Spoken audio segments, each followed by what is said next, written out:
Leitura Bíblica Anual. Versão King James atualizada. Números 8 e 9. As 7 lâmpadas do candelabro. Então o Senhor Deus disse a Moisés: Fala a Arão, tu lhe dirás, quando colocares as lâmpadas, será de tal maneira que as 7 lâmpadas iluminem a parte dianteira do candelabro. E Arão procedeu deste modo, colocou as lamparinas de forma que iluminassem o espaço em frente do candelabro, conforme Yahvé havia ordenado a Moisés. O candelabro era moldado em ouro batido, do pedestal às imagens das flores que o ornavam, tudo em conformidade com o próprio modelo que o Senhor havia revelado a Moisés. Os levitas são consagrados a Deus. Yahvé falou a Moisés e disse: Toma os levitas do meio dos filhos de Israel e purifica-os.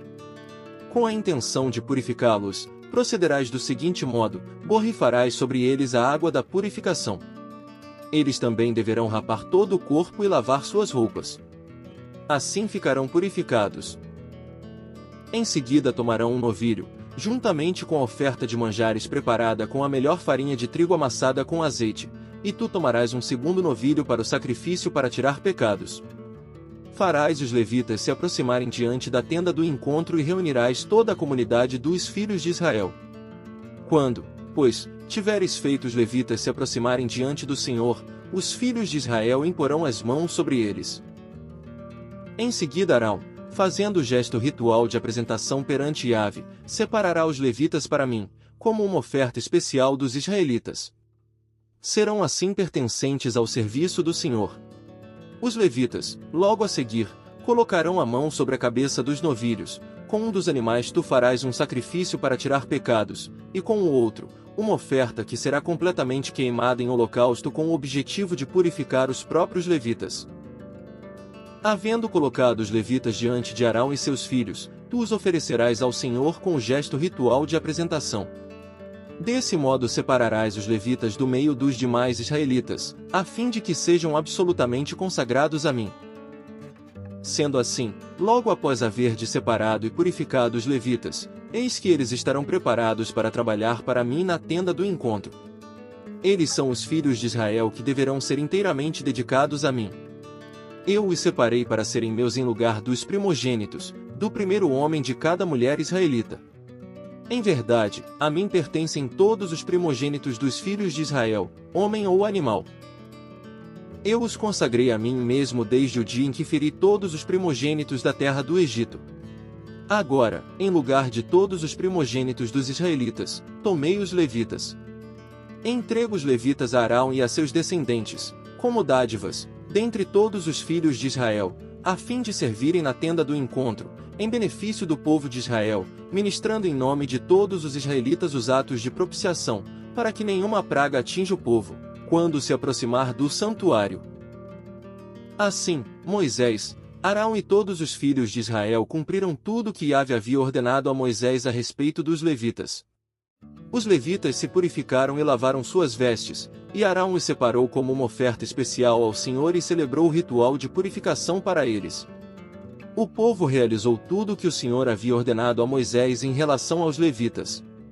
Assim, eles foram escolhidos para trabalhar na tenda do encontro, dirigidos por Arão e por seus filhos. O tempo de ministério dos levitas.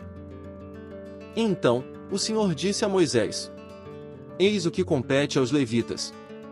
A partir da idade de 25 anos, o levita deverá prestar serviço, ocupando-se de uma função na tenda do encontro. A partir de 50 anos não estará mais obrigado a esse ministério, deverá afastar-se do ministério regular, e esses trabalhos não mais realizará. Poderá ajudar seus companheiros de ofício nas responsabilidades de zelar pela tenda do encontro, entretanto, ele mesmo estará isento de todo esse trabalho. Desse modo, portanto, designarás todas as responsabilidades e tarefas ministeriais dos levitas. Celebração da Segunda Páscoa. No primeiro mês do segundo ano depois da libertação do povo de Israel do Egito, Yahvé falou a Moisés no deserto do Sinai. E ele disse: Celebrem os filhos de Israel a Páscoa, no tempo determinado. No dia 14 deste mês, no crepúsculo, a celebrareis, sempre na ocasião própria. Celebrá-la-eis de acordo com todos os estatutos e normas a ela referentes. Sendo assim, Moisés mandou que os israelitas comemorassem a Páscoa. E eles passaram a comemorá-la no dia 14 do primeiro mês, ao pôr do sol, no deserto do Sinai. Os israelitas fizeram tudo o que o Senhor havia ordenado a Moisés. Contudo, algumas pessoas tornaram-se impuras porquanto tocaram em um cadáver e por isso não puderam comemorar a Páscoa naquele dia. Entretanto, essas pessoas recorreram a Moisés e Arão. E os consultaram: estamos impuros devido a termos tocado num morto. Por que seremos excluídos e privados de fazer a oferenda de Yahvé no tempo estipulado, junto aos demais filhos de Israel? Assegurou-lhes Moisés: aguardai, para que eu saiba o que Yahvé ordena a vosso respeito. Então o Senhor falou a Moisés e ordenou: fala aos filhos de Israel e diz-lhes: se alguém do meio de vós ou dos vossos descendentes se achar impuro devido ao contato com um morto, ou estiver numa longa viagem, celebrará, ainda assim, o Pêssah ao Eterno, a Páscoa de Yahvé. No segundo mês, aos 14 dias deste mês, ao cair da tarde, a celebrarão, com pães matzot, não fermentados e ervas amargas comerão o cordeiro do sacrifício. Não deverá restar dela nada para o dia seguinte nem se lhe quebrará osso algum. Segundo todo o ritual da Páscoa, celebrá-la. Aquele, entretanto, que se encontrar puro ou não estiver em viagem e deixar de celebrar a Páscoa, será exterminado do seu povo. Não trouxe a oferenda do Senhor no tempo determinado e, por esse motivo, sofrerá as consequências do seu pecado. Se algum estrangeiro reside entre vós e celebra a Páscoa a Yahvé, deverá celebrá-la segundo o ritual e os costumes da Páscoa. Haverá entre vós apenas um estatuto e uma lei, tanto para o estrangeiro como para o natural da terra. A nuvem sobre a santa habitação. No dia em que foi armado o tabernáculo, a tenda que guarda as tábuas da aliança, veio uma nuvem e o cobriu. De noite a nuvem parecia flamejante. Era sempre assim. De dia a nuvem cobria o tabernáculo e de noite tomava o aspecto de fogo e resplandecia até o raiar do sol. Quando a nuvem se elevava sobre o tabernáculo, então os filhos de Israel punham-se em marcha. No lugar onde a nuvem parava, aí acampavam os israelitas. De acordo com a ordem do Senhor, o povo de Israel partia, e segundo a ordem do Senhor, acampavam. Permaneciam acampados durante todo o tempo em que a nuvem repousava sobre a santa habitação. Se a nuvem permanecesse muitos dias sobre o tabernáculo, os filhos de Israel prestavam seu culto a Yahvé e não partiam. Às vezes, a nuvem se detinha poucos dias sobre o tabernáculo, então acampavam segundo as orientações do Senhor e também partiam em conformidade com as ordens de Yahvé. Se acontecia que a nuvem, depois de ter permanecido desde a tarde até a manhã, elevava-se ao amanhecer, então partiam. Em algumas ocasiões a nuvem se elevava depois de haver permanecido um dia e uma noite, e então partiam. Outras vezes a nuvem permanecia 2 dias, um mês ou um ano, enquanto a nuvem permanecia sobre o tabernáculo, os israelenses ficavam também acampados, mas quando ela se levantava, então igualmente partiam. Conforme as determinações do Senhor, acampavam, e conforme as ordens do Senhor, marchavam. Prestavam culto a Yahvé, seguindo as ordens de Yahvé comunicadas por Moisés. Marcos 13 versículos 14 a 37. A grande tribulação. Então, quando virdes o sacrilégio horrível posicionado no lugar onde não deve estar, aquele que lê as Escrituras entenderá: os que estiverem na Judéia fujam para os montes.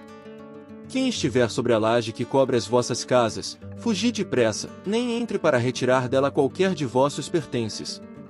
Quem estiver no campo não retorne para apanhar seu manto. Como serão terríveis aqueles dias, principalmente para as grávidas e para as mães que estiverem amamentando. Orem para que estes eventos não venham a ocorrer no inverno. Pois aqueles serão dias de tamanho sofrimento, como jamais houve desde que Deus criou o mundo até agora, nem nunca mais haverá. Portanto, se o Senhor não tivesse reduzido aquele período, nenhum ser de carne e osso sobreviveria. Contudo, por causa dos eleitos por ele escolhidos, tais dias foram abreviados pelo Senhor. Se, todavia, alguém lhes anunciar: eis aqui o Cristo, ou ainda, ei-lo logo ali, não deis qualquer crédito a isso.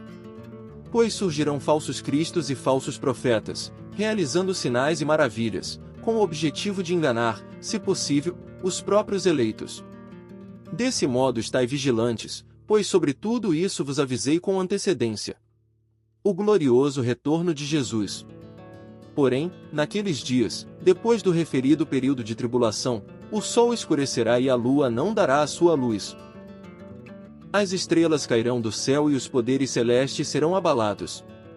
Então o Filho do Homem será visto chegando nas nuvens, com grande poder e glória. Ele enviará os seus anjos e reunirá os seus eleitos dos quatro ventos, das extremidades da terra até os confins do céu. A parábola da boa figueira. Portanto, aprendei com o ensino da figueira: quando seus ramos se renovam e suas folhas começam a brotar, sabeis que o verão vem chegando. Dessa mesma maneira, assim que observardes esses sinais ocorrendo, sabei que o tempo está próximo, já às portas. Com toda a certeza vos afirmo que não passará esta geração até que todos esses fatos ocorram. Os céus e a terra passarão, contudo as minhas palavras nunca passarão. Só Deus sabe o dia e a hora. Vigiai.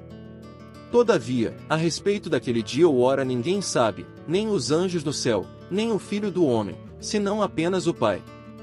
Estai, pois, atentos e vigiai, porquanto não cabe a vós saber quando será este tempo. É como um homem que viaja para outro país, e deixando a sua casa, encarrega a cada um de seus servos das suas tarefas e ordena ao porteiro que vigie. Vigiai, pois, uma vez que não sabeis quando regressará o dono da casa, se à tarde, à meia-noite, ao cantar do galo ou mesmo ao raiar do dia. E, em vindo repentinamente, que não vos surpreenda entregues ao sono. O que vos tenho dito, proclamo a todos: vigiai. Salmos 50. A essência da adoração a Deus. O Todo-Poderoso, nosso Deus, se pronunciou, convocando toda a terra, desde o nascer do sol até o poente. Desde Sião, excelso em beleza, Deus resplandece. É nosso Deus que se aproxima, rompendo o silêncio, precede um fogo devorador, e ao seu redor uma terrível tempestade. Ele convoca os céus, lá do alto, e a terra, para o julgamento de seu povo. Congregai, junto a mim, meus fiéis que selaram aliança comigo através de sacrifício. Os céus proclamam a sua justiça, porque é o próprio Deus quem julga.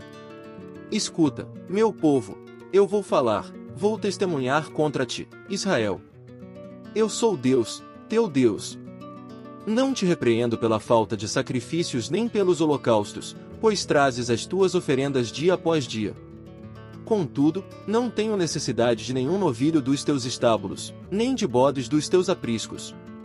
Pois todos os animais da floresta são meus, como são as cabeças de gado, aos milhares, nas colinas. Conheço todas as aves das montanhas, e os répteis do campo me pertencem. Se eu tivesse fome, não o diria a ti, pois a mim pertence o mundo e tudo o que ele contém. Por acaso comerei carne de touros e beberei sangue de bodes? Como sacrifício, oferece a Deus a tua ação de graças e cumpre os teus votos para com o Altíssimo. Invoca-me no dia do perigo, eu te livrarei, e tu me darás glória. Entretanto, ao ímpio Deus afirma: de que te serve repetires sem fim os meus preceitos e teres nos lábios a minha aliança? Tu, que detestas as minhas disciplinas e dás as costas às minhas palavras. Ao encontrar um ladrão, a ele te associas como amigo, e com adúlteros te misturas alegremente. Soltas facilmente a tua boca para o mal, e tua língua é hábil para tramar mentiras. Assentas-te à vontade para falar contra teu irmão, e és rápido para caluniar o filho de tua própria mãe. Ficaria Deus calado diante de tudo quanto tens feito? Pensavas que eu era semelhante a ti? Eis, no entanto, que agora eu te acusarei veementemente, sem omitir falta alguma. Considerai, pois, nisso vós, que esqueceis a Deus, se não vos faço em pedaços e ninguém vos poderá libertar. Quem me oferece sua sincera gratidão como sacrifício, honra-me, e eu revelarei a salvação de Deus ao que anda nos meus caminhos. Provérbios 10 versículos 29 e 30. O caminho do Senhor é o refúgio dos íntegros, entretanto, será a destruição de todos os que praticam o mal. Os justos jamais serão definitivamente abalados, mas os ímpios pouco permanecerão na terra.